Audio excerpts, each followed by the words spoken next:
the leap from fan to like comic writer? Like Yeah. when you wanted to dip your toes into this industry, when did that happen? Yeah. Well, that happened, way back in the day, of course.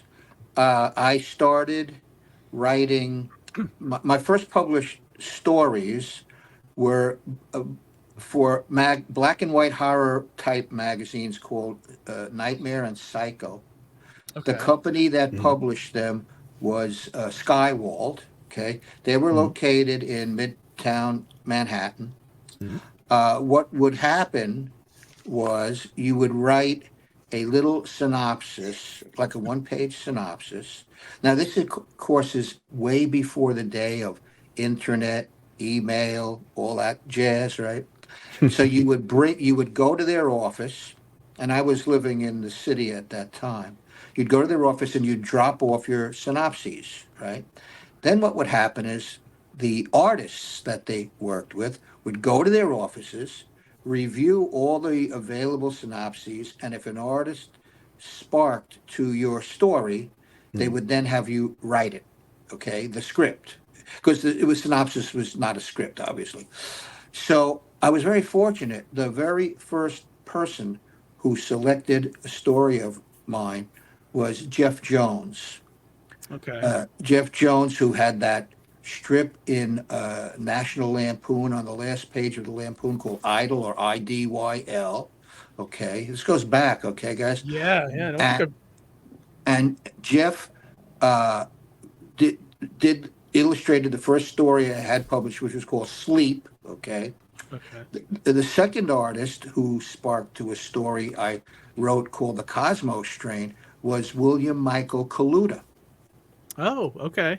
Who went on to do The Shadow and Right. God. Yeah. Yep. And so those two stories were published.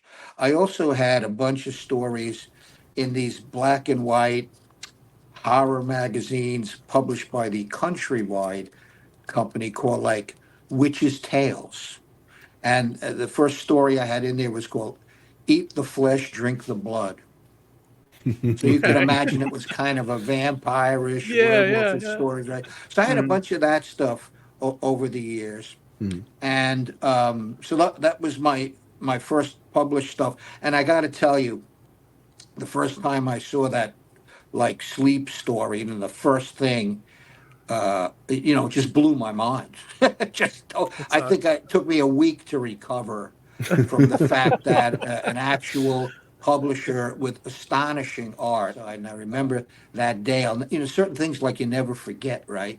I yeah. remember it was a gorgeous, sunny spring day, and I walked through Central Park. Of course, during the day, you could do that. You don't do it at night, right? Yeah. And I remember walking across Central Park and meeting Jeff in his amazing studio on the West Side to discuss my story. After I had written the script for it, and again, there's just certain key things, and there's plenty more I'll get to as we go along here. Certain key things I'm sure all of us have in our lives that are just indelibly etched into our brains, and that's a day I'll never forget, and it certainly inspired me to keep working in the industry. Yeah. Did It's funny how like the perfect recipe for creativity could be just like the perfect weather on the right day, taking the right Yeah. walk, and then all of a sudden Oh, yeah. inspiration hits. You know what I mean? Yeah, Oh, for God, sure. yeah. For sure. Yeah. And it's funny what you remember too about certain things. It might not actually be like the little work strong itself. points. It's just Yeah. like you got stung by a bee or something. You just remember like the details on the side. Or I remember falling down this flight of steps and I said, Steve, I need a job. I broke my ankle and I can't draw with my foot. Oh, that's awesome. You never know. I mean, it's like you never know what's going to hit. I mean, but I understand that feeling, Steve, that you get when you see your work being published, especially like the early days of being published, the early days of having your work put out there. It's like when we were publishing our things for the first time and just seeing the book I would sneak into the comic shop. Nobody knew who I was, and I just sneak in and out, whatever, just walk in and out.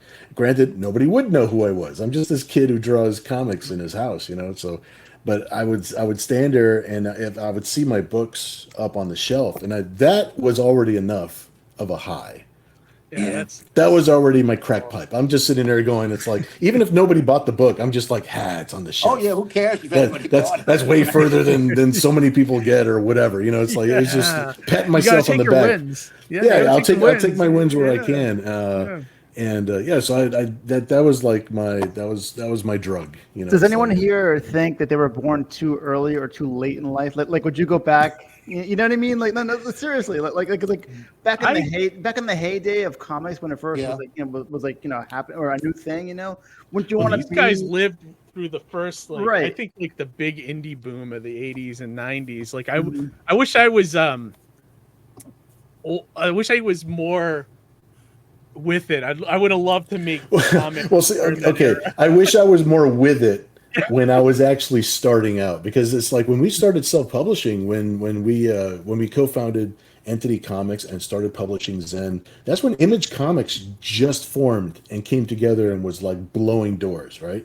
So this whole energy about independent comic books and independent comic book support was huge. It was really huge. I remember that.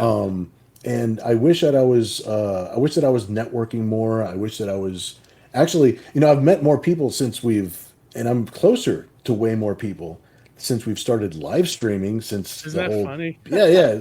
In the 20 years of going to shows, I would go to the show, and then you're so busy working your table and doing your things. And then I'm so busy when I get back home, and then I'm not really staying in touch with everybody. This is like sort of pre-email, everybody texting each other and staying in touch the way that we do now. Like with Twitter and with Facebook, it's like I get a hold of people like this, and I could have been friends with that person 20 years earlier because we had tables next to each other, at Comic-Cons, like constantly all year long. It's like, but it was just so easy to lose track of people, back then. It's almost a testament that when you show up to a Comic-Con, you're working, right? So it's like you kind of like focus on work, you kind of stay in your zone. It's like, and you lose sight of socializing. It's almost kind of like why I like the pre-setup at a convention. Oh yeah, because like sure. you're all commiserating, putting your booth together, right? Mm-hmm. Like who's got a zip tie, who's got the, you know what I mean? And that's where you kind of find those bonds, Well, that's how I met people like Neil Adams.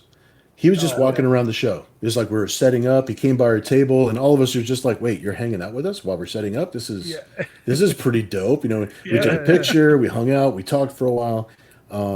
He did a show here locally where I got my cousin Keith, another Keith, to help him out at his table. And Keith is my cousin Keith is a huge fan for years and years. So I was just so happy that I can like make that connection, and Neil was happy. It was just really, really cool to connect with people before and after a show, and it's just weird little ways.